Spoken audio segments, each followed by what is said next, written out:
परम पूज्य आचार्य श्री एवं संत गणों के चरणों में त्रिवार नमोस्तु नमोस्तु नमोस्तु। साधर्मी भाइयों और बहनों, सादर जय जिनेन्द्र। मूक माटी की अगली कड़ी शुरू करने से पहले नमोकार मंत्र। नमो रिहंताणं, नमो सिद्धाणं,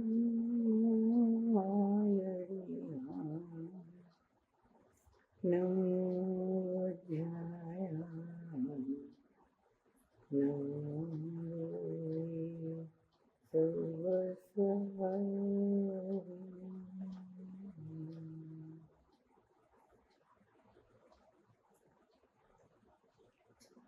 हमने पिछले रविवार को यहाँ तक देखा था, पृष्ठ क्रमांक 123 देखिए, कि जो लोग वेतन की तरफ ज्यादा ध्यान देते हैं वे अपने वतन की ओर ध्यान नहीं दे पाते, और जो चेतन वाले हैं वे तन की ओर कम ध्यान दे पाते हैं। और इसलिए तो राजा का मरण रण में होता है प्रजा का रक्षण करते हुए, और मुनि का, महाराज का मरण वन में हुआ करता है, वह भी धर्म ध्वजा का रक्षण करते हुए। उस धर्म ध्वजा की छाव में सारी धरती जीवित है, सुख की सांस ले रही है। ऐसे ही धर्म ध्वजा की रक्षा मुनि महाराज करते हैं। यहाँ हमने देखा कि चेतन ही महत्वपूर्ण चीज है। देश की रक्षा करते हुए राजा का मरण होना और धर्मध्वजा की रक्षा करते हुए वन में मुनि का मरण होना, इनमें श्रेष्ठ कौन है? अर्थात मुनि का मरण, समाधि मरण। एक मुनि, एक आचार्य अपने संग को छोड़कर जंगल में अकेले ही अपने समाधि क्रिया की ओर बढ़ता बढ़ता बढ़ता इन नश्वर शरीर को त्याग देता है, और यही धर्म का आदेश वह पालन करता है, धर्म ध्वजा की रक्षा करता है कि मरण कैसा हो। शरीर और चेतन दो बातें हैं। यह शरीर पुद्गल परमाणुओं से बना हुआ है, अजीव है, इसमें जीव नहीं है। और चेतना सजीव है, आत्मा सजीव है। इस बात को ध्यान में रखते हुए ये धर्म ध्वजा की रक्षा की बात यहाँ आचार्य श्री ने हमें कही है कि धर्म ध्वजा की रक्षा केवल वही कर सकते हैं जो धर्म का आचरण करते हैं। बात केवल समाधि मरण तक नहीं है, जंगल में मरण करने तक नहीं है। बात धर्म ध्वजा की रक्षा की है, क्योंकि उसी धर्म ध्वजा की छाव में सारी प्रजा सुख का सांस लेती है। अहिंसा तत्व उसका मुख्य तत्व है। आज जो युद्ध हो रहे हैं, देश की सीमा के लिए सैनिक मर रहे हैं, मारे जा रहे हैं शत्रुओं से, वे देश की रक्षा कर रहे हैं, मरण प्राप्त कर रहे हैं, वीर गति को प्राप्त हो रहे हैं। परंतु धर्म अहिंसा सिखाता है, यह धर्म ध्वजा की रक्षा है। तो इसके आगे हम चलेंगे। 123 पेज पर अंतिम पंक्तियां देखिए। प्रकृति की आकृति में तुरंत ही विकृति उदित हो आई, सुनकर अपनी कटु आलोचना लोहिता शुभिता हो आई उसकी लोहमयी लोचना। अगले पृष्ठ पर चलते हैं। प्रखर किरण वाली फुटती जिनसे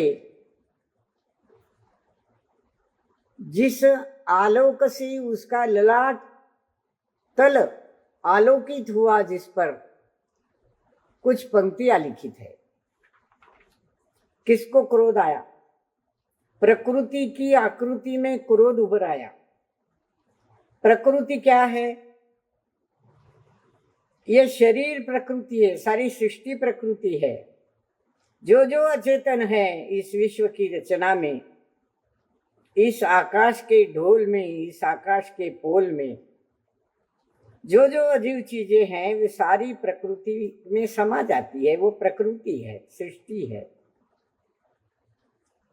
तो प्रकृति की आकृति में विकृति उदित हुई। प्रकृति, आकृति, विकृति। सुनकर अपनी कटु आलोचना, क्या कटु आलोचना हुई थी? प्रकृति की कटु आलोचना ये हुई थी कि प्रकृति ने मनुष्य को, जीव को, आत्मा को, चेतन को धोखा ही दिया है, कुछ नहीं दिया। हमेशा धोखा दिया है और उसका बुरा ही चाहा है, कभी साथ नहीं दिया। इस प्रकार की बार बार एक आलोचना प्रकृति के बारे में कही गई, अजीव के बारे में कही गई, सारे अजीव तत्वों के बारे में कही गई कि ये सारे अजीव तत्व जो है वो हमारे आत्मस्वरूप से, जीव से भिन्न है। जीव उनको भेद विज्ञान से जाने कि ये मेरे नहीं है, मैं इनका नहीं हूं, मैं मेरा हूं, मैं अपने में हूं, अपने ज्ञान में हूं, मैं अपने को जानता हूं। ये चेतन, उपयोगमय चेतन केवल मेरा है। इस प्रकार आत्मा की स्वाधीनता, आत्मा की स्वतंत्रता प्रकृति से बिल्कुल भिन्न है। और इस प्रकार की बात अगर कोई करे तो प्रकृति को क्रोध आ जाता है। वह क्या, अपनी कटु आलोचना जब वह सुनती है तो उसकी आंखें लोहिता क्षुभिता हो आई है, लाल हो गई है आंखें उसकी, क्षोभ से भर गई है, क्रोध से भर गई है उसकी लोहमयी लोचना, लाल आंखें उसकी। प्रकृति की लाल आंखें, प्रकृति को क्रोध आ गया और वह एक ऐसी प्रखर किरणावली उस प्रकृति से फूटी है कि उस किरणावली के आलोक में, प्रकाश में उसका ललाट तल भी आलोकित हुआ है, लाल हो गया है सारा। ये कपाल जो होता है, ललाट तल आलोकित हो गया है, जिस पर कुछ पंक्तियां लिखी है। इस ललाट पर कुछ पंक्तियां लिखी है। ये प्रकृति अपने विचारों से अवगत कराती है। शिल्पी को मानो कहती है, अरे प्रकृति नहीं, पाप पुंज पुरुष ही है। प्रकृति को तुम पाप पुंज कहते हो। सारे अजीव पाप को, प्रकृति, सारी प्रकृति पाप की तरफ खींचने वाली है, भोग्य वस्तुएं हैं, आत्मा को बिगाड़ती है। तो प्रकृति पाप पुंज नहीं, पाप पुंज तो पुरुष है, आत्मा है। प्रकृति की संस्कृति परंपरा पर से कभी पराभूत नहीं हुई। प्रकृति की संस्कृति परंपरा पर से कभी पराभूत नहीं हुई, अपितु अपनेपन में तत्परा है। प्रकृति अपना पक्ष बताती है कि तुम मुझे पाप का पुंज समझते हो। अरे पाप का पुंज तो तुम हो, मुझे क्यों दोष देते हो? क्यों, क्या किया है प्रकृति ने? मैंने, प्रकृति कहती है कि मैंने तो संस्कृति की, परंपरा की रक्षा की है। कभी यह प्रकृति पर से पराभूत नहीं हुई, किसी दूसरी संस्कृति से वह पराभूत नहीं हुई। अब ये प्रकृति के लिए दूसरी संस्कृति क्या है? दूसरी संस्कृति है अध्यात्म की संस्कृति, आत्मा की संस्कृति। क्योंकि जैसे जीव के लिए अजीव सारे पर है, उसी प्रकार इस अजीव प्रकृति के लिए जीव भी पर है। तो पर से यानी जीव विज्ञान से, अध्यात्म विज्ञान से, चेतन विज्ञान से यह प्रकृति, यह सृष्टि, यह जीव तत्व सारे कभी पराभूत नहीं हुए। वे जहां हैं वहां की वहीं है। ये सारे अजीव तत्व कहीं नहीं जाते, अपने में ही रहते हैं, तो कभी पराभूत नहीं हुई, अपितु वह हमेशा अपनेपन में ही तत्पर रही है। जो उसका स्वभाव है, उस प्रकृति का, वह स्वभाव उसने कभी नहीं बदला और उसने अपने संस्कृति की रक्षा की है। ऐसी यह प्रकृति, यह अजीव तत्व सारे जो जीव से भिन्न है, जीव उन्हें भेद विज्ञान के बल से जानता है और उनको दूर करता है कि ये मेरे नहीं, मैं इनका नहीं। आगे चलते हैं। पुरुष को पुरुषार्थ के रूप में कुछ उपदेश और, ये प्रकृति पुरुष को, आत्मा को पुरुषार्थ के रूप में कुछ और कहना चाहती है। मैं पाप पुण्य का नहीं हूं, मैं पाप पुंज नहीं हूं, ऐसा कहकर वह अपना पक्ष रखती है और आगे क्या मेरी स्थिति है, मेरी योग्यता क्या है, इसके बारे में भी खुलासा करना चाहती है। पुरुष को, आत्मा को, जीव तत्व को पुरुषार्थ के रूप में कुछ और उपदेश करती है। क्या कहती है? प्रकृति पुरुष को कहती है, अपने से विपरीत पनों का पूर पर को कदापि मत पकड़ो। सही सही परखो उसे हे पुरुष, सही सही परखो उसे हे पुरुष। हे आत्मन, हे जीव तत्व, अजीव तत्वों को, अपने से विपरीत जीव तत्वों को, उसे कभी भी पर को मत कदाचित पकड़ो। उसको कभी कोई नाम मत रखो, पाप का पुंज मत कहो।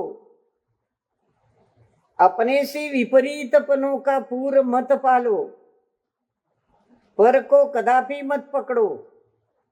ये सारे पर है ना तुम्हारी दृष्टि में, तो इनको कभी मत पकड़ो, बल्कि उनको सही सही परखो। हे पुरुष, उन भिन्न तत्वों को, अजीव तत्वों को, जीव से भिन्न तत्वों को सही सही परखो। किस विध मन में मत पाप रखो। उनके लिए अपने प्रतिकूल जो जो बातें हैं उनके प्रति पाप का भाव मत रखो।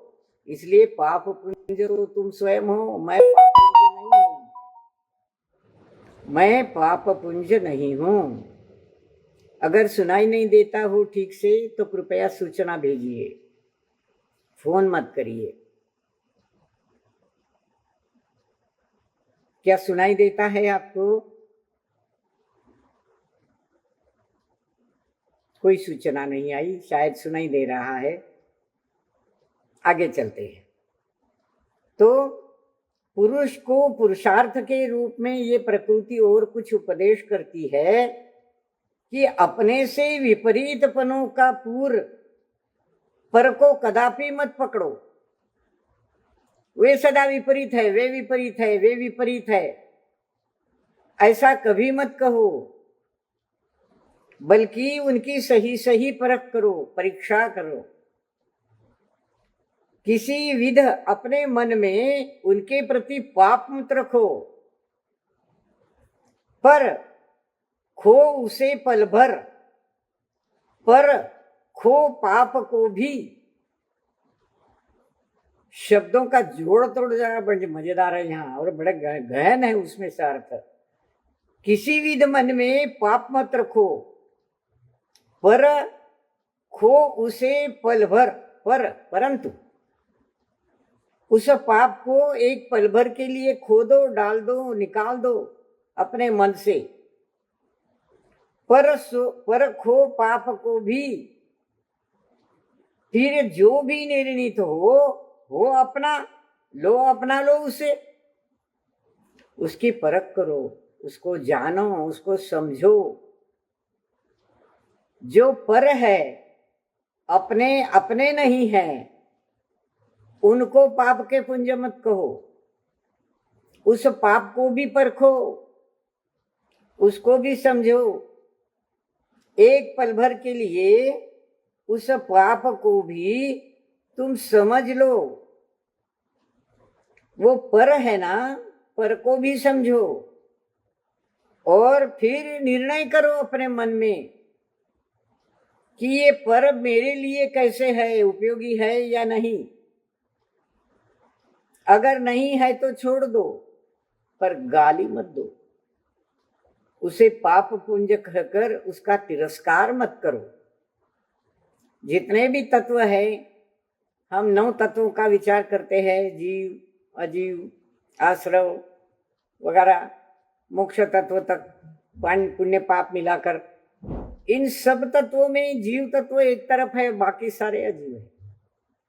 इन अजीव तत्वों के प्रति मन में पाप का भाव मत रखो, बल्कि उनको परखो। किस प्रकार परखो? पर समझ कर मत परखो, परखो पाप को भी, और फिर जो तुम अपने मन में निर्णय करो उसे अपना लो। अब ये निर्णय करने में भी कितनी ताकत लगती है, पर को पर समझने में भी कितनी ताकत लगती है। उस ताकत का प्रयोग कर हम पर को पर समझे, स्व को स्व समझे, और पर को पर के साथ रहकर भी पर को समझकर समझो। एक शेर बहुत पहले मैंने कहा था, आपको याद होगा, समझ समझ कर समझ को समझो। समझना भी एक समझ है, और समझा कर भी जो ना समझे वो हमारी समझ में ना समझ है। तो ऐसी ना समझी मत करो, पर को भी समझो, उसको गाली मत दो, और जी ऐसे समझो कि उसका सही सही निर्णय तुम कर सको कि ये है क्या, किस विध आता है, कहां से आता है, मुझे इसकी क्या तकलीफ है, मैं और ये इनमें क्या अंतर है, कितना अपनापन है, कितना अंतर है। और ऐसा सही सही निर्णय करने पर जो तुम्हारा निर्णय हो उसे अपना लो। दूसरे के प्रति पाप के भाव क्यों रखते हो मन में? ये प्रकृति पुरुष को, आत्मा को समझाती है। आगे कहती है, फिर सूक्ष्माति सूक्ष्म दोष की पकड़ ज्ञान का पदार्थ की ओर ढुलक जाना ही परम आर्त पीड़ा है। और ज्ञान में पदार्थों का झलक आना ही परमार्थ क्रीड़ा है। ज्ञान में पदार्थों का झलक आना ही परमार्थ क्रीड़ा है। अगले पृष्ठ पर 125 पर चलते हैं। एक दीनता के भेष में है, हार से लज्जित है, एक स्वाधीनता के देश में है, सार से सज्जित है। कितनी गहन बातें इस विपरीत पने के मुख से भी कहलाई है आचार्य श्री ने। किसी का भी सूक्ष्माति सूक्ष्म दोष पकड़कर ज्ञान का पदार्थ की ओर ढुलक जाना परम आर्त पीड़ा है। आर्तता, आवेग, दुख का आवेग, दर्द का आवेग। आर्त एक प्रकार का उबाल, आर्तता का, दुख का, वेदना का आता है जीव में।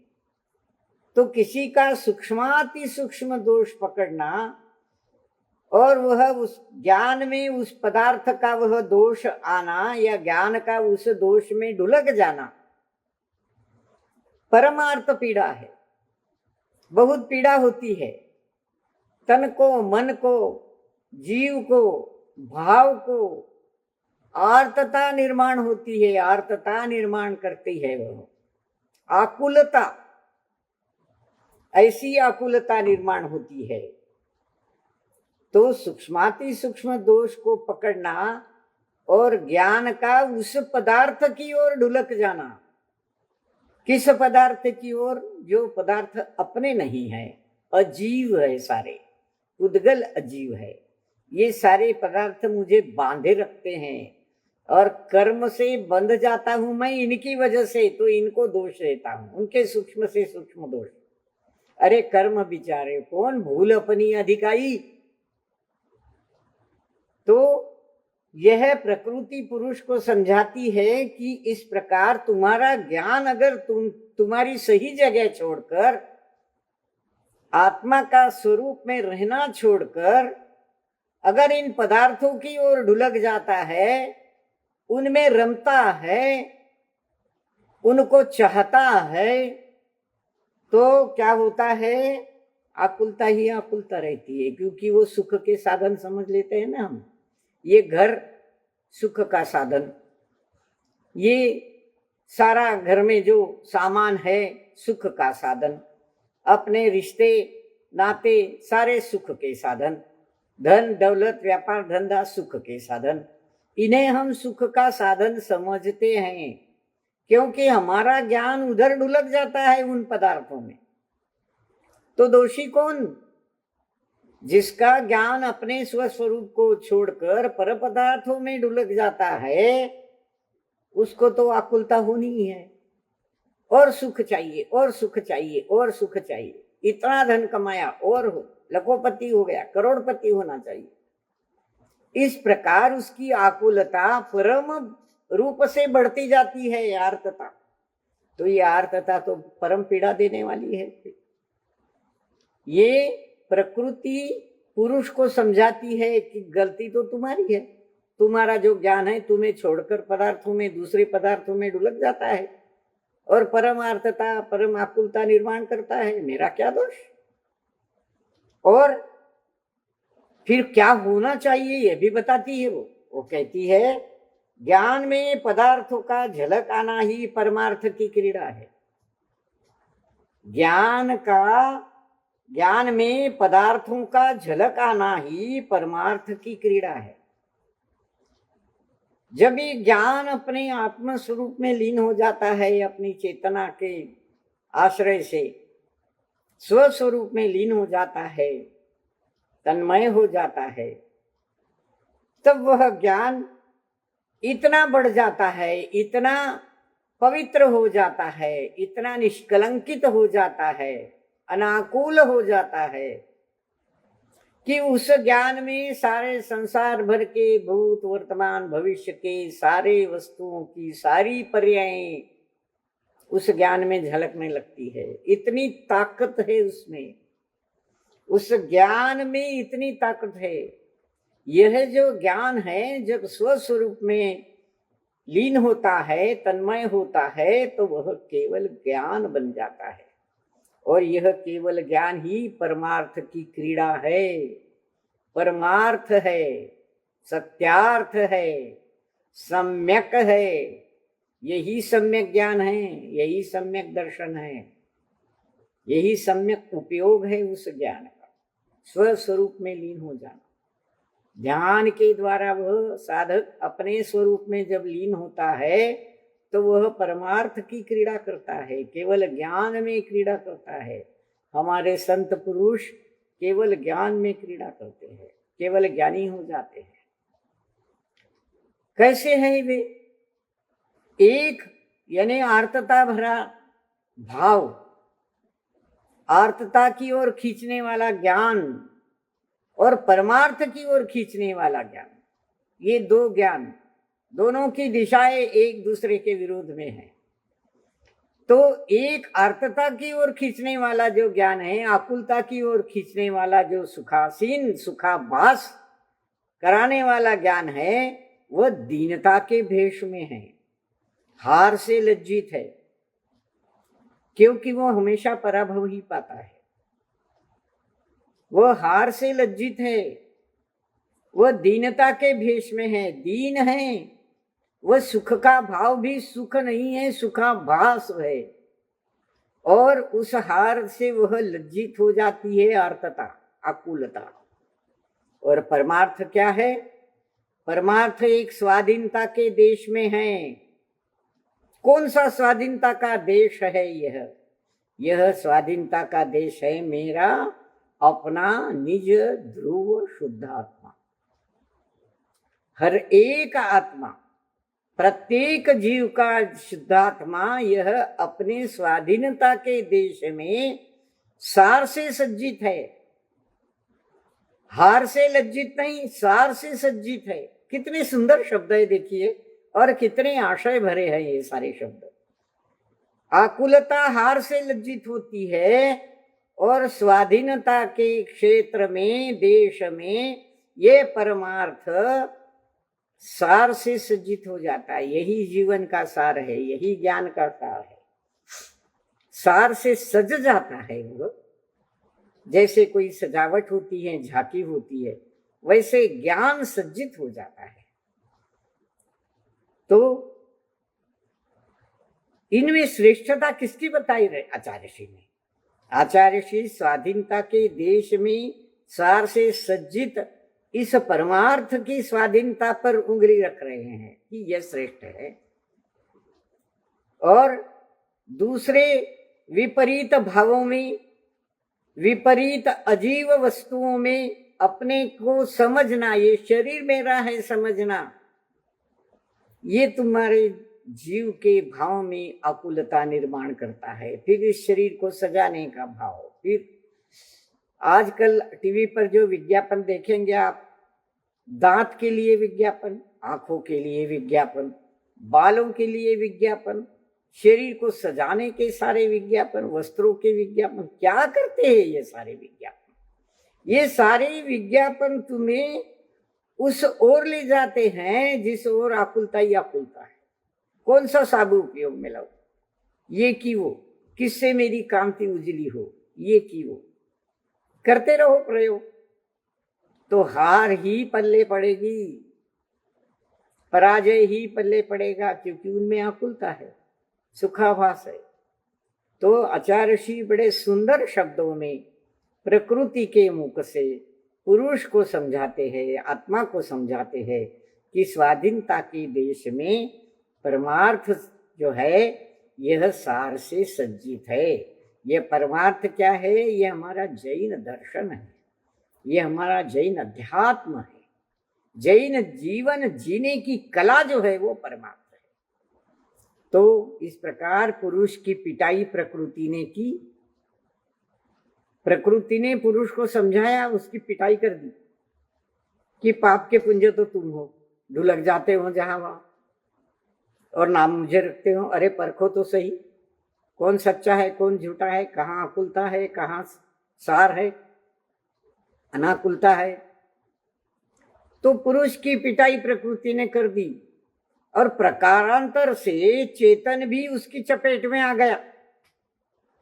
इस पिटाई की चपेट में, प्रकृति की पिटाई की चपेट में चेतन भी आ गया। क्यों आ गया? गुणी के ऊपर चोट करने से गुणों पर प्रभाव तो पड़ता ही है। गुणी और गुण, गुण कौन है और गुणी कौन है? गुणी ये हमारा चेतन आत्मा है, अनंत गुणों का भंडार है ये।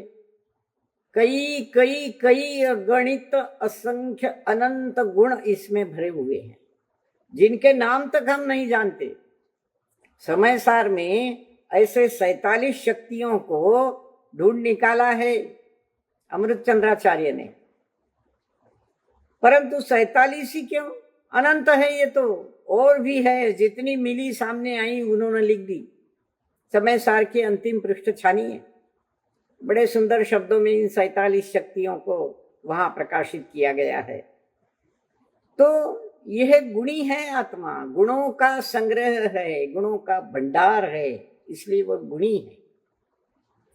और इन उसके भंडार में जो गुण भरे हैं, उन गुणों पर प्रभाव कब पड़ता है? जब तुम गुणी के ऊपर चोट करोगे तो गुणों पर भी प्रभाव पड़ेगा ही। गुण पर चोट करोगे, गुणी के ऊपर चोट करोगे तो गुणों पर प्रभाव पड़ेगा ही। आत्मा पर चोट करोगे तो उसके गुणों पर प्रभाव पड़ेगा ही। चेतन भी उसकी चपेट में आ जाएगा, क्योंकि प्रकृति ने क्या किया? आत्मा के ऊपर चोट की, तो उसके जो सारे गुण हैं उसमें चैतन्यत्व यह भी एक गुण है। आत्मा चेतन की शक्ति से युक्त है। चैतन्य एक उसकी सबसे बड़ी, सबसे महान, सबसे उपयुक्त शक्ति है। तो चेतन भी उसकी चपेट में आ गया प्रकृति की पिटाई की। भाई क्यों नहीं आते? जब तुम गुणी के ऊपर चोट करोगे तो गुणों पर उसका प्रभाव तो पड़ेगा ही। जैसे हम किसी को मारते हैं, एक गालों पर थप्पड़ जमा देते हैं, तो शरीर पर तो चोट होती है, लेकिन मन पर भी चोट होती है, आत्मा पर भी चोट होती है, बुरा लगता है, भाव बदल जाते हैं। तो गुणों पर चोट, गुणी पर के ऊपर चोट करने पर गुणों पर प्रभाव तो पड़ता ही है, तो चेतन पर भी प्रभाव पड़ गया। अब प्रकृति शिल्पी से कहती है, पुरुष से कहती है, आघात मूल पर हो द्रुम सुख जाता है, दो मूल में सलील तो पूर्ण फूलता है। अगर किसी ने वृक्ष की जड़ों पर कुल्हाड़ी के घाव दिए, वृक्ष की जड़ों पर, तने पर नहीं, शाखाओं पर नहीं, उसकी जड़ों पर जो जमीन के अंदर होती है, आघात मूल पर हो तो द्रुम सूख जाता है। वृक्ष द्रुम, वृक्ष सूख जाता है क्योंकि तुमने जड़ें ही काट दी उसकी। और जो मूल में सलील दो, पानी दो, सलील पानी दो, तो वही वृक्ष पूर्ण फूल जाता है। पानी देने से वह फूल जाता है। यह जो उदाहरण दिया है, यहाँ दृष्टांत दिया है वृक्ष का, मूल का और जल का। मूल की जड़ें काटने से वृक्ष सूख जाता है और पानी देने से वह फूलता है। तो अपने भावों को हमें पानी देना है, जड़ों से नहीं काटना है। इस ज्ञान को, ज्ञानोपयोग को, इस चेतन तत्व को हमें पानी देना है, उसको फुलाना है। अगर उसकी जड़ें काटोगे तो वह सूख जाएगा, काम नहीं करेगा अपना, या एक प्रकार से उसमें भी विकृति आ जाएगी। फिर है ही चारों गतियों में फिर से चक्कर, जन्म मरण के फेरे। तो आघात पर मूल हो तो द्रुम सूख जाता है, और मूल में पानी दो तो वह पूर्ण फूलता है। सो चेतन को भी यह बात कुछ समझ में आ गई, और शिल्पी का चेतन सचेत हो गया। चेतन सचेत हो गया, चेत गया, जागृत हो गया। शिल्पी का चेतन चेत गया, जागृत हो गया, सचेत हो गया, चेतत सहित हो गया। ये चेत शब्द और चैतन्य शब्द इतने अपने में भाव भरा हुआ है। बड़ी मजेदार बातें कभी कभी मुझे भी लगती है। एक भाई ने पूछा, चैत्य शब्द का क्या अर्थ होता है? घर में चैत्यालय होते हैं, चैत्यालय, चैत्यालय में चैत्य, ये चैत्य है कौन? भगवान की प्रतिमा को हम घर में रखते हैं, छोटा सा, कोई विशेष प्रकार के लोग रखते हैं, और चैत्यालय में चैत्य होता है, यानी मूर्ति होती है, प्रतिमा होती है। उस प्रतिमा को ही चैत्य समझा जाता है। क्यों चैत्य समझा जाता है उसे? उसके दर्शन करने पर हमारी चेतन आत्मा चेतती है, चेतना जागृत होती है। वह चैत्य है, चेताने वाला है। और चेताने वाले भगवान की मूर्ति का, प्रतिमा का जो घर है वो चैत्यालय है।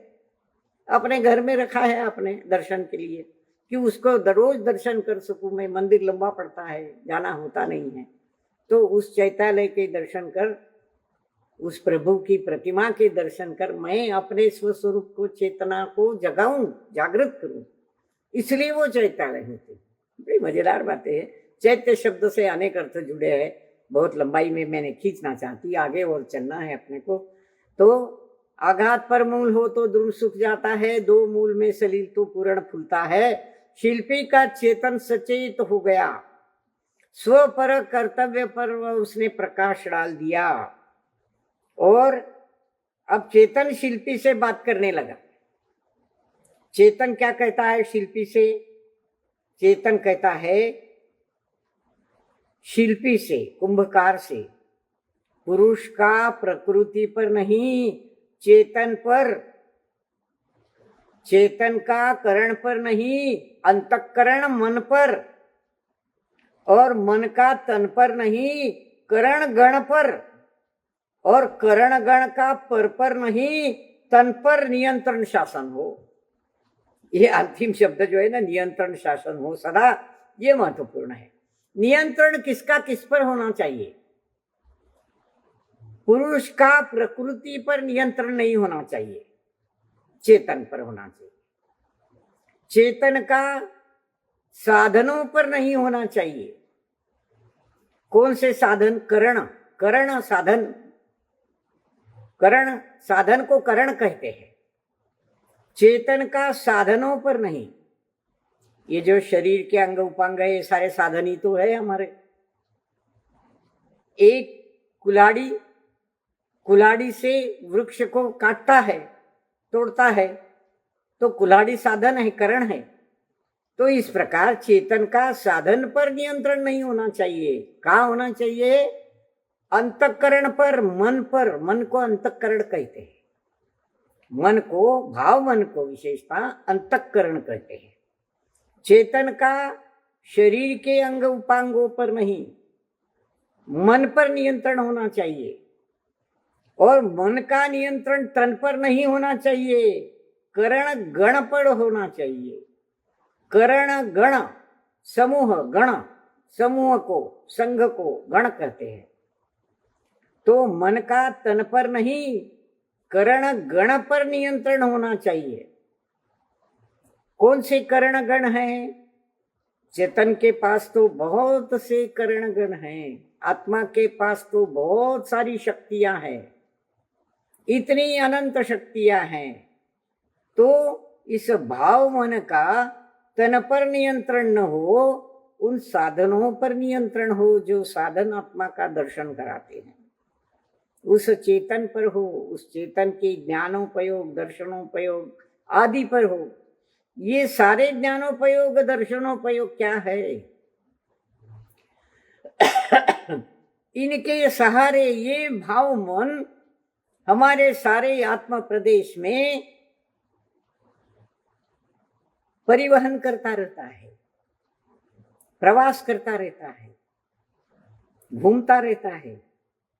और जो आंखों से दिखता है, कानों से सुनाई देता है, जीवा से स्वाद होता है, नाक से श्वास होती है, सुगंध आती है, स्पर्श से ज्ञान होता है, ये सारा ज्ञानोपयोग और दर्शनोपयोग चेतन के दो विशेष करण है, साधन है, अंग है। तो मन का तन पर नहीं, करण गण पर, और करण गण का दूसरे पर नहीं, पर नहीं, अन्य पर नहीं, तन पर नियंत्रण शासन हो सदा। तन पर हो नियंत्रण, शासन हो तन पर। जैसे मैं चाहूं वैसा वो करें। आंखें चाहे सिनेमा देखना तो देखने दो, तो क्या नियंत्रण रहा? नहीं रहा। पर जब यह चेतन मन, भाव मन यह चाहेगा कि यह गलत चीज है, तो वह अपनी आंखें बंद कर लेगा, अंतःचक्षु को बंद कर लेगा, नहीं देखेगा, नहीं जाएगा उस तरफ। तो इस तरफ तन पर नियंत्रण शासन हो सदा। किसका? इस जीव का, इस चेतनात्मा का। शासन किस पर होना चाहिए? तन पर होना चाहिए। तन शासित ही हो, किसी का भी वो शासक नियंता न हो। तन शासित हो, जिस पर शासन किया जाता है वो शासित है। हम प्रजाजन इस सरकार के शासन में रहते हैं तो हम शासित है। आज भगवान महावीर का शासन चल रहा है तो हम उनके शासन के शासित है, उनके शासन में रहते हैं, उनकी आज्ञा का पालन करते हैं। ऐसे शासित है तो तन शासित हो और किसी का भी वह शासक नियंता न हो, वह किसी को शासन नियंत्रित न करे, किसी पर उसका नियंत्रण न चले तन का। तो क्यों ऐसा शासन, तन का शासन हम पर क्यों नहीं हो, आत्मा पर क्यों नहीं हो, चेतन आत्मा पर क्यों नहीं हो? क्योंकि वह तो भोग्य वस्तु है। शासन, शरीर जो है भोग्य वस्तु है। इस शरीर को हम भोगते हैं, ये चेतन आत्मा भोगता है। इस शरीर के माध्यम से वह अपनी आक्रमणता करता है, अपने स्वस्वरूप को जानने के लिए वह पथ चलता है। ज्ञानोपयोग, दर्शनोपयोग के माध्यम से, उनके साधन के माध्यम से यह चेतनात्मा स्वस्वरूप में लीन होता है, स्वस्वरूप को जानता है। और इसलिए ये शरीर जो है, इनकी पंचेंद्रिया जो है, वो केवल भोग्य है। ये शरीर भोग्य है, ये सारे अचेतन भोग्य है, पर ऐसे भोग्य है कि उनको परख कर ही भोगा जाता है। अगले पृष्ठ पर चलिए, 126 पृष्ठ है। और सर्वा शासक हो पुरुष, गुणों का समूह गुणी, संवेदक भोक्ता होने से। यह गुणी जो है, चेतनात्मा जो है, वह सबका सर्वे सर्वा एकमात्र शासक हो। यह पुरुष, यह आत्मा सबका एकमात्र शासक हो। वह गुणों का समूह है, इसलिए गुणी है। वह संवेदन करता है, वेदन करता है, संवेदन करता है, जानता है, भोगता है। भोगता है ना, वह करता भी है, अकर्ता भी है, भोगता भी है, अभोक्ता भी है, भोगता भी है, अभोक्ता भी है, नहीं भोगता हुआ भी भोगता है। बड़ी गंभीर बात है इसमें। क्या भोगता है? बाहर के सुख नहीं, अपने आत्मा का परिणमन करने वाला, अपने भावों का परिणमन करने वाला, अपने भावों का, पर्यायों का परिणमन, परम पारिणामिक भाव से वह परिणमन जो करता है, वह परम पारिणामिक भाव से जो कुछ पर्याय में प्रतिबिंबित होता है, उसका वह भोगता है, उसको भोगता है। पर वस्तुओं को नहीं भोगता, बाहर की वस्तुओं को नहीं भोगता, अपने आप को भोगता है। अपनी पर्यायों का ही, शुद्ध पर्यायों का उत्पाद व्यय करता है तो करता है, पर्यायों का कर्ता हो गया। फिर पर्यायों के माध्यम से जो ज्ञानोपयोग, दर्शनोपयोग होता है, उसमें जो केवल ज्ञान के माध्यम से दिखाई देता है सारा संसार, भूत वर्तमान भविष्य की पर्यायों का प्रत्येक परिणमन वो भोगता है, ध्यान नहीं देता, उसकी तरफ उसका ध्यान नहीं है, वो अभोक्ता है, उसको भोगता नहीं है, पर देखता है। ये दर्शन शब्द जो है ना, बहुत अर्थ लिए हुए। ज्ञानोपयोग, दर्शनोपयोग। क्या है दर्शनोपयोग?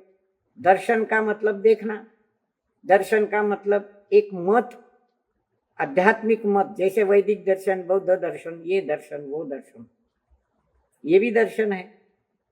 तो दर्शन का मतलब देखना है, श्रद्धान करना है, और आध्यात्मिक मत भी है, ये सारे दर्शन है। पर दर्शन शब्द का कहाँ क्या अर्थ होता है, ये उसके आगे पीछे के शब्द देखकर हमें समझना पड़ता है।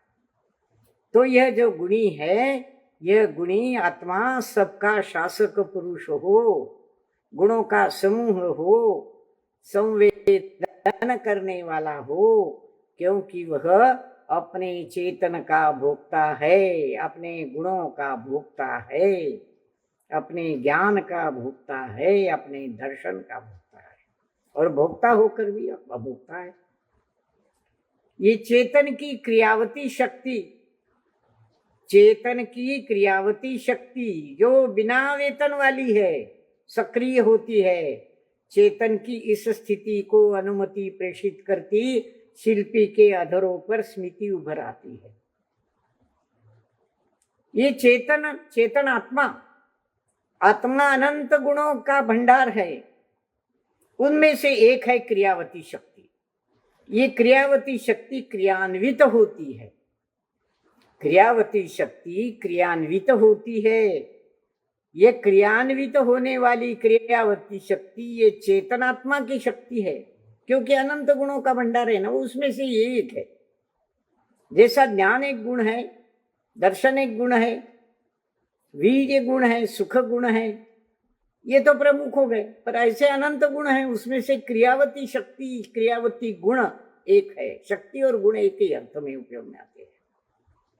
तो ये क्रियावती शक्ति जो चेतन आत्मा की शक्ति है वह सक्रिय होती है, बिना वेतन वाली है। वेतन के लिए काम नहीं करती वो। वेतन के लिए काम करने वाले दूसरे होते हैं। कितना वेतन मिलता है, उस वेतन पर उसका जीवन मान निश्चित होता है। पर चैतन्य ये हमारे आत्मा का, जीव का प्राण है, ये प्राण शक्ति है। चैतन्य पर आत्मा हमारा जीता है। ये शरीर 10 प्राणों पर जीता है, पर हमारा चेतन आत्मा ये चैतन्य शक्ति पर जीता है। इस चैतन्य के भंडार में अनंत शक्तियां, उनमें से एक क्रियावती शक्ति जो सक्रिय होती है। अब ये सक्रिय होना क्या है? जैसे कोई मशीन है, उसको हमने बंद कर दिया तो वह निष्क्रिय हो गया। वह मशीन, वह यंत्र निष्क्रिय हो गया। एक बटन दबा दिया, चालू हो गया। धड़ धड़ धड़ धड़ आवाज करके वह अपनी क्रियावती शक्ति का उपयोग करता है, वह सक्रिय हो जाता है। मशीन, यंत्र सक्रिय हो जाता है। उस प्रकार यह चेतन आत्मा की क्रियावती शक्ति उस चैतन्य को सक्रियता प्रदान करती है। चेतन क्रियान्वित हो जाता है। यह क्रियावती शक्ति, यह चेतन आत्मा बिना वेतन वाली है। कोई उनको पगार नहीं देता, पैसा नहीं देता, वेतन नहीं देता। चेतन की इस स्थिति को अनुमति प्रेषित करती शिल्पी के अधरों पर स्मृति उभर आती है। सच का अनुमोदना करती है। कौन? शिल्पी के अधरों पर स्मृति। शिल्पी के अधरों पर हास्य, मधुर हास्य, मंद हास्य। ये मंद स्मृति शिल्पी के चेतनों पर उभर आती है, क्योंकि चेतन की इस क्रियावती शक्ति का सक्रिय होना, इस स्थिति को यह अनुमति प्रेषित करती है, अनुमोदना देती है। शिल्पी खुश हो जाता है, वह अपनी अनुमोदना प्रेषित करता है। और उपयोग का अंतरंग ही रंगीन ढंग वो योगी में रंग लाता है। शिल्पी के अंग अंग चालक से चालित यंत्र सम संचालित होते हैं। और सर्वप्रथम शिल्पी का दाहिना चरण मंगलाचरण करता है। शनै शनै ऊपर उठता हुआ फिर माँ माटी के माथे पर उतरता है। चंद्रमा की चांदनी को तरसती चतुर चक्री सम शिल्पन चरण का स्वागत करती माटी अपना माथा ऊपर उठाती है। क्या बात है, क्या चित्रण है, क्या शब्द रचना है, अत्यंत सुंदर। उपयोग का अंतःकरण, अंतरंग। उपयोग इस जीव का लक्षण है। चेतन की 2 प्रमुख शक्तियां हैं। जैसे रथ के 2 घोड़े होते हैं ना, और रथ को खींचते हैं, और जो बैठा सारथ्य करता है चेतन, वह अगर दाहिने तरफ की लगाम खींचे दर्शनोपयोग की, तो दर्शनोपयोग सक्रिय होता है, उधर मुड़ता है। और ज्ञानोपयोग की लगाम खींचे तो ज्ञानोपयोग सक्रिय हो जाता है। दोनों सक्रिय हो जाते हैं तो सीधे चलते हैं। तो उपयोग का अंतरंग ही रंगीन ढंग है, योगों में रंग लाता है, योगों में रंग लाता है। योग और उपयोग बहुत सूक्ष्म बात है भाइयों। योग का उपयोग योगों में रंग लाना, रंगीन ढंग वो योगों में रंग लाता है। योग उपयोग का अंतरंग रंगीन ढंग वो योगों में रंग लाता है। फिर थोड़ा सा विवेचन इसमें भी और ध्यान में लेना होगा। योग मन वचन काय की क्रिया को योग कहते हैं। अब मन वचन और काय ये तो पर है, शरीर के अंग है। ये द्रव्यमान शरीर का अंग है, भाव मन अपना अंग है, चेतन का अंग है, ज्ञान का अंग है। पर मन वचन काय योग है। मन वचन काय का योग उपयोग के अंतरंग से जब जड़ जाता है, जुड़ता है, तो वह उपयोग ही रंगीन ढंग लाता है, योगों में रंग लाता है। योग रंगीन बन जाते हैं, योग क्रियाशील बन जाते हैं। और मन वचन काय का जो योग जो बाहर लगता था, दूसरी वस्तुओं में सुख ढूंढता था, अपनत्व महसूस करता था, शरीर को अपना समझता, सारे बाकी के जो साधन हैं अपने जीने के उनको अपनत्व देता था, अपना समझता था। मेरा घर, मेरी स्त्री, मेरे बच्चे, मेरा व्यापार, मेरा धंधा, मेरा पैसा, सब अपना अपना अपना अपना समझता था। यह मन वचन काया का योग बाहर की ओर उपयोग को खींचता है। और यह योग जब अपने भाव मन से जुड़ जाता है तो वह भावना योग बन जाता है। भावना योग की चर्चा बहुत करते हैं हमारे मुनिराज प्रमाण सागर जी। तो भावना योग है, ये योगों में रंग लाता है। शिल्पी के अंग अंग चालक से चालित यंत्र सम संचालित होते हैं। शिल्पी के अंग अंग, हाथ पैर सारे अंग,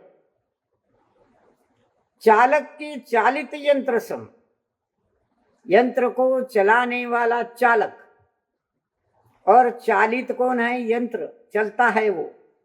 उस यंत्र के समान शिल्पी के अंग अंग संचालित हो जाते हैं, क्रियान्वित हो जाते हैं। क्यों?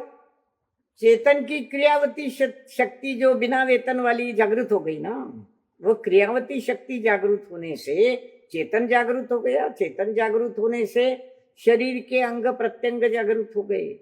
मन वचन का योग का उनसे जुड़ गया और वह संचालित हो गए।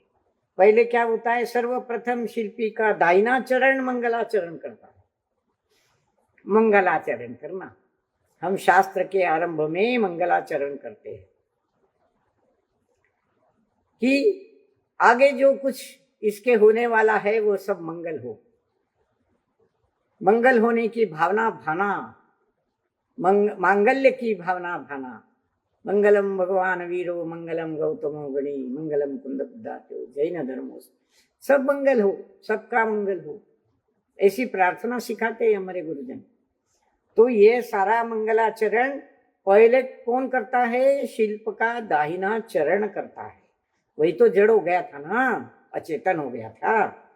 वो धीरे धीरे शनै शनै ऊपर उठता हुआ फिर माटी के माथे पर उतरता है, फिर नीचे बैठता है, ऊपर उठता है नीचे बैठता है, ऊपर उठता है नीचे बैठता है।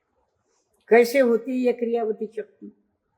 दाहिने पैर में क्रियावती शक्ति यंत्र के समान संचालित हो गई। और कैसे हो गई उसके लिए दृष्टांत कैसा दिया है देखिए। चंद्रमा की चांदनी को तरसती चतुरी चकवी सम, च च च च 4-5 बार आया है। चंद्रमा की चांदनी को तरसती चतुरी चकवी सम, च का कितनी बार प्रयोग यहाँ इतना अर्थ भर देता है। शब्द चमत्कृति है ये सारी। माटी के माथे पर उतरता है, कैसे? दृष्टांत है, चंद्रमा की चांदनी को ये चकवी जैसे तरसती है, चतुरी तक चकवी तरसती है, वैसे शिल्पी का चरण का स्वागत करती माटी अपना माथा ऊपर उठा लेती है कि मेरे माथे पर शिल्पी के चरण पड़े। तरसती थी वह शिल्पी के चरणों के स्पर्श के लिए। यह माटी, गीली माटी, कीचड़ जो बन गई थी, रौंदा जो बन रहा था उसका, तो अपना माथा ऊपर उठाती है। किस लिए? शिल्पी चरण का स्वागत करती है माटी। शिल्पी के चरणों का स्वागत करती है माटी, और क्या करती है, नीचे से ऊपर की ओर, ऊपर से नीचे की ओर, नीचे से ऊपर की ओर, ऊपर। जब ऐसा पतला माटी का, मृदु माटी का कीचड़ बनता है तो वह शिल्पकार उसको जैसे कूटा जाता है, वैसे दोनों पैरों से नीचे ऊपर कर कर उसको मानो वह कूटता है एक प्रकार से, कि वह अधिक मुलायम हो। वही कूटने की क्रिया के शब्द भी देखिए कितने सुंदर है। अगले पृष्ठ पर 127, झटपट झटपट उल्टी पलटी जाती माटी। कैसे होती है ये क्रिया? दाहिने पांव में क्रियावती शक्ति की क्रिया है ये, चेतन की क्रिया है ये। झटपट झटपट उल्टी पलटी माटी नीचे ऊपर हो जाती है। शिल्पी के पदों ने अनुभव किया, 127 पेज पर चल रहे हम। शिल्पी के पदों ने अनुभव किया, असंभव को संभव किया, सम लगा यह मृदुता का परस, पार पर परख रहा है परम पुरुष को कहीं, जो परस की पकड़ से परे हैं। परस की पकड़ से परे हैं। शिल्पी के पदों ने यह अनुभव किया, जो अचेतन हो गया था पैर, दाहिना पैर, और सचेतन होने की कोई संभावना नहीं दिख रही थी, उस असंभव को संभव कर दिया। ऐसा लगा उसे, सम लगा, संभव किया, सम लगा। लगा यह मृदुता का जो स्पर्श है, माटी की मृदुता का जो स्पर्श है, वह पार पर परख रहा है। उस मृदुता के भी पार जा रहा है स्पर्श का अनुभव। ये स्पर्श का अनुभव परम पुरुष को कहीं स्पर्श की पकड़ से जो परे हैं उसको परख रहा है कि यह मृदुता माटी की मृदुता नहीं है, केवल माटी की मृदुता नहीं है, यह मृदुता उस आत्मा की, उस चेतन आत्मा की मृदुता है, जो क्रियावती शक्ति का निर्माण करती है, पांव को नीचे ऊपर उठाती है, रखती है, और माटी को और मृदु कोमल बनाती है। तो यह स्पर्श की पकड़ से परे उस परम पुरुष, उस चेतन आत्मा की शक्ति है। उस चेतन आत्मा की शक्ति की ओर शिल्पी का ध्यान जा रहा है, उसका अनुभव कर रहा है कि यह स्पर्श जो है, मृदुता का परस स्पर्श, उसको ये मृदुता का स्पर्श उस मृदुता के पार होकर उस पुरुष, परम पुरुष को परख रहा है, जो स्पर्श की पकड़ से भी बाहर है, दूर है, ऐसा दूर है कि जो दिखाई नहीं देता, अमूर्त है। ऐसे परम पुरुष की पकड़ से बाहर उस चेतन आत्मा को जानने का ये शिल्पी अपनी क्रियावती शक्ति के द्वारा प्रयास करता है। उसमें भी उसको भगवान दिखाई देते। बोलिए, ऐसे हमारे कई मराठी महाराष्ट्रियन संत हो गए हैं कि जो अपना काम करते करते भी भगवान का नाम लेता था। कबीर जो है वो बुनाई करते करते और भगवान का नाम लेता था, और वो जो कुम्हार था वो भी माटी को रोनते रोनते भगवान का नाम लेता था। और ऐसी कितनी किया है। जो माली था वो अपने बगीचे को फुलाते हुए, अपने सब्जी को उगाते हुए भगवान का स्पर्श महसूस करता था। तो इसी प्रकार यह शिल्पी भी उस माटी को रोनते हुए उस स्पर्श से परे परम पुरुष को याद करता है, उसका स्पर्श अनुभव करता है और देखता है कि यह परम पुरुष की क्रियावती शक्ति है, उसको जानने का प्रयास वह करता है। और ये जो बाकी क्रिया चल रही है पांव के ऊपर नीचे की, वो अपने आप चल रही, वो क्रियावती शक्ति करा रही। तो यहाँ हम रुकते हैं और मिलेंगे अगले रविवार को। बड़ा आनंद आ रहा है इसमें। अगले रविवार को तो आप रसों का अनुभव करने वाले हैं और इसलिए उत्सुकता कुछ मैं आपकी बढ़ा रही हूँ। सभी के गुरुजनों के चरणों में त्रिवार नमोस्त करते हुए अपने गलतियों की भावार्थ करने की कोई गलती तो गुरुजन मेरे क्षमा करे, आचार्य श्री क्षमा करे। और मेरे सादरनी भाई बंधुओं, सादर जय जिनेन्द्र, आप इसको ध्यान से पुनः पुनः पढ़िए और अपना अभिप्राय भेजिए। और यह जो लिंक है और दूसरे अपने परिचितों तक पहुंचाइए, अपने अभिप्राय से अवगत कराइए। ज्या वाणी के ज्ञान से सूझे लोकालोक, सो वाणी मस्तक न सुरादित। नमस्ते। जय जिनेन्द्र भाई।